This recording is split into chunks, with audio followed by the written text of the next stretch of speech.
ETF index mutual funds నేర్చుకుని stock మార్కెట్లో రాణించాలనుకుంటున్నారా? వెంటనే ఈ నెంబర్కి కాల్ చేయండి.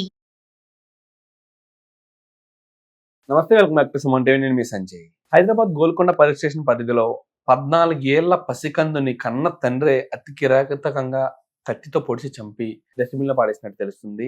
అసలు ఈ సంఘటన వెనక ఉన్న కారణాలు ఏంటి? అసలు ఈ సంఘటన వల్ల ఆయనకు పడే శిక్షలు ఏంటి? అసలు ఇలాంటి సంఘటనలు ఎందుకు జరుగుతున్నాయి అనే విషయంపై చర్చించడానికి ఈరోజు మనతో పాటు తెలంగాణ హైకోర్టు అడ్వకేట్ వెంకట శెట్టి గారు ఉన్నారు. ఆయనతో మాట్లాడి కొన్ని విషయాలు తెలుసుకుందాం.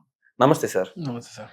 సార్, మరి చూసారు కదా సార్, అసలు జనరేషన్ అనేది ఎక్కడికెక్కడికో ముందుకు వెళ్తుంది. టెక్నాలజీ పరంగా కానీ, అసలు డెవలప్మెంట్ పరంగా అనేది భారతదేశం ఎక్కడికో దూచుకుంటూ వెళ్ళిపోతుంది. కానీ ఇలాంటి సంఘటనలు చూసినప్పుడల్లా ఇంకా ఎక్కడ ఉన్నాం మనం, ఏ సమాజంలో బతుకుతున్నాం, ఏ జనరేషన్లో బతుకుతున్నాం అనే ఇలాంటి ప్రశ్నలన్నీ వెలువెత్తుతూ ఉంటాయి. అసలు ఈ సంఘటనకి గల కారణాలు ఏంటంటారు? అసలు ఈ సంఘటనకి గల వెనకాల ఉన్న పూర్తి వివరాలు ముందు మాకు వ్యక్తపరిచి అసలు ఆయనకి పడే శిక్షల గురించి కొంచెం వివరిస్తారా మాకు? సో యాక్చువల్గా ఇప్పుడు ఏదైతే గోల్కొండలో అయిన ఇన్సిడెంట్ చూసుకుంటే మనము ఒక బేబీ గర్ల్ పుట్టిందని, అంటే ఆడపిల్ల పుట్టింది అని చెప్పేసి వాళ్ళని చంపేసి ఏదైతే డస్ట్బిన్ లో వేయడం జరిగింది, అంటే ఒక చెత్త కుప్పలో, బజార్లో ఉన్న ఒక చెత్త కుప్పలో వేయడం అనేది జరిగింది అని ఒక న్యూస్ కూడా వచ్చింది అనమాట రీసెంట్ గా. సో అది ఏంది అని అంటే, ఎప్పుడైతే వాళ్ళ మదర్ బేబీ కనపడట్లేదు అని చెప్పి ఒక మిస్సింగ్ కంప్లైంట్ అనేది ఇవ్వడం జరిగింది. దాని తర్వాత ఆ బేబీ అనేది చెత్త కుప్పలో దొరికింది. సో దాని తర్వాత ఏదైతే వీళ్ళని ఇన్వెస్టిగేషన్ ప్రాసెస్ లో తర్వాత తెలిసింది అనమాట. ఏంది అని అంటే, ఆడపిల్ల పుట్టింది అని వీళ్ళ ఫాదర్, ఎవరైతే వాళ్ళ హస్బెండ్ ఉన్నాడో, వాళ్ళ హస్బెండే అమ్మాయిని చంపేసి, ఆ చిన్న పిల్లని చంపేసి చెత్త కుప్పలో వేసాడని చెప్పి ఒక న్యూస్ అనేది వచ్చింది ఇప్పుడు. సో ఇక్కడ ఏంది అని అంటే, చాలా మంది అమ్మాయిలు పుట్టడానికి ట్రై చేస్తూ ఉంటారు. సో అమ్మాయి అంటే లక్ష్మీదేవి అని ప్రతి ఒక్కళ్ళు అనుకుంటారు. ఈ సిచ్యువేషన్ లో కూడా సెల్ఫిష్ గా ఆలోచించారా, మనకు లక్ష్మీదేవి కోసం అని చెప్పి ఇప్పుడు ఆడపిల్ల పుట్టాలా అని చెప్పి చాలా మంది అనుకోవచ్చు.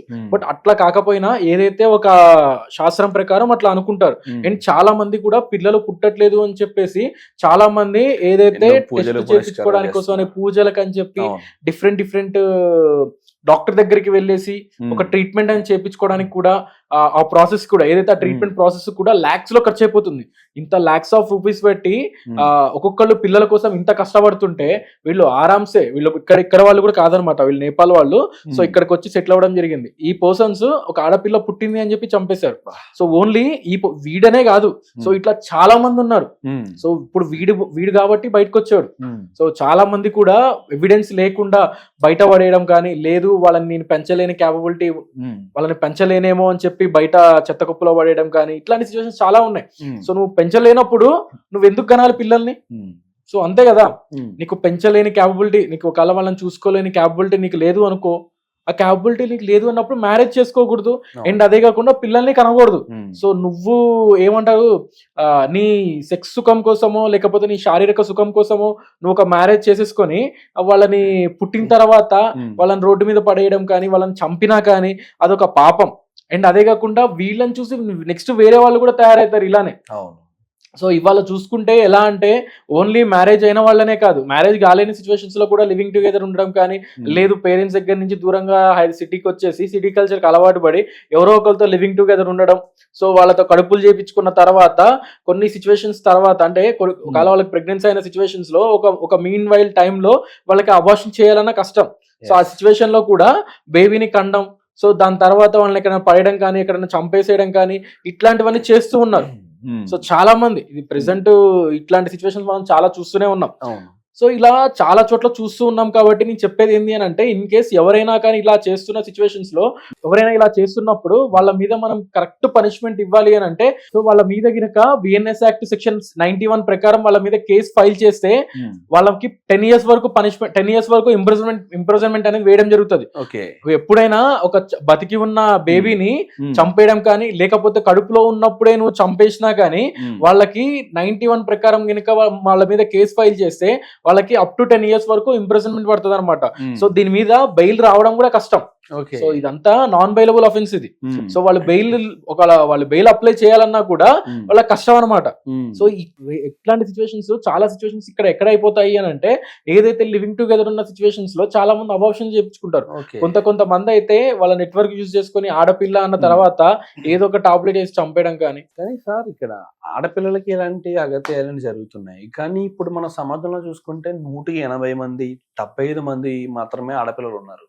అందులో దగ్గర చూసుకుంటే 100కి 25 అబ్బాయిలకి పెళ్లిళ్ళు కావట్లేదు, పిల్లలు అది దొరకట్లేదు. అది ఎవరికి అలాంటి తెలియదు క్లిష్ట సార్. పరిస్థితి తెలుస్తుంది. బికాజ్ ఏంది అని అంటే ప్రతి ఒక్కడు ఏంది అని అంటే అరే ఆడపిల్ల పుట్టిందా అని ఏం చే సో ఇక్కడ ఆడపిల్ల పుట్టినా మొగుడు పుట్టినా ఒకటే. ఇప్పుడు అమ్మాయి పుట్టింది అనుకోండి, మ్యారేజ్ చేస్తాము, ఒక ఇంటికి పంపిస్తాం. సో వాళ్ళకి ఏదైతే ఫర్దర్ గా వాళ్ళకి ఇవ్వాల్సినవి వాళ్ళకి ఇచ్చేస్తాం. అబ్బాయి పుట్టిండు అని అంటే వాడు జాబ్ చేయలేదా, వాడు సెట్ అయ్యేదాకా వీళ్ళకి కష్టాలే ఫ్యామిలీ వాళ్ళకి. సో రేపు పొద్దున వాడి గనక పెళ్ళం మాటినో లేకపోతే వీడు తాగి తందనాలాడి ఆస్తులు పోగొట్టా చేసేదేం లేదు. సో అందరూ ఉంటారని నేను చెప్పట్లేదు, ఎవరో కొంతమంది ఉంటారు అట్లా. సో ఇట్లాంటి సిచ్యువేషన్స్ ఫేస్ చేయడం కంటే ఆడపిల్ల పుట్టినప్పుడు ఆరామ్సే ఉంచుకోవడం బెటర్.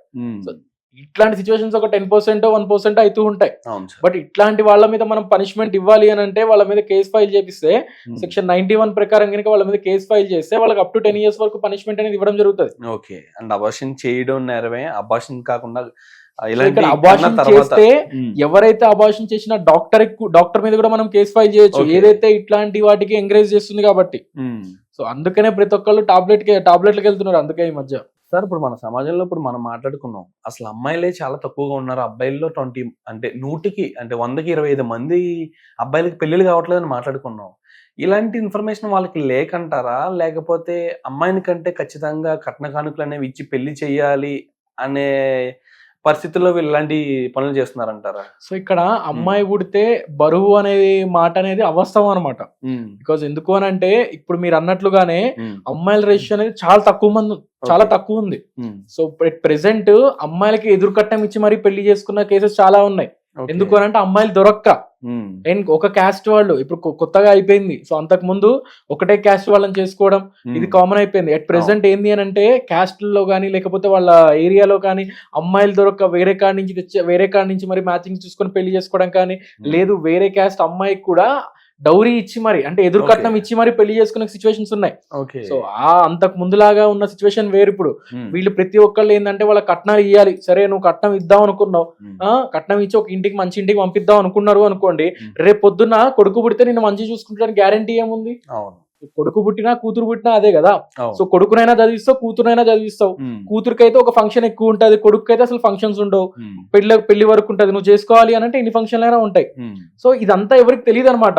సో అమ్మాయి పుట్టింది అని అంటే అదొక బరువుగా ఇట్లాంటివి క్రియేట్ చేసుకోవడం ఇవన్నీ అయిపోతూ ఉన్నాయి.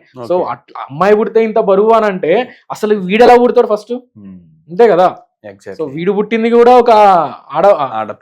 ఒక లేడీకే కదా, వీడు పుట్టింది కూడా ఒక స్త్రీకే కదా. సో ఒకవేళ ఆమెనే లేకపోతే వీడెట్లా పుడతాడు? సో ఇక్కడ ఏంటంటే అమ్మాయి పుడితే బరువు అనేది అవాస్తవం అనమాట. సో అవన్నీ మానుకోవాలి. బికాజ్ అమ్మాయి పుట్టింది నాకు పెరిగిపోతాయేమో, బరువు బాధ్యతలు పెరిగిపోతాయేమో అనుకుంటారు. ఇక్కడ అమ్మాయి పుట్టినా అబ్బాయి పుట్టినా ఒకటే, కానీ అబ్బాయి పుడితేనే ఇంకా టార్చర్ ఎక్కువ ఉంటది. ఎందుకనంటే ఇప్పుడు మీ పేరెంట్స్ లో మా పేరెంట్స్ లో అడిగితే చెప్తారు అవన్నీ, వాళ్ళు ఎంత బరువు బాధ్యతలకు ఫీల్ అవుతున్నారు. సో అట్లా. Thank you sir, thank you very much sir.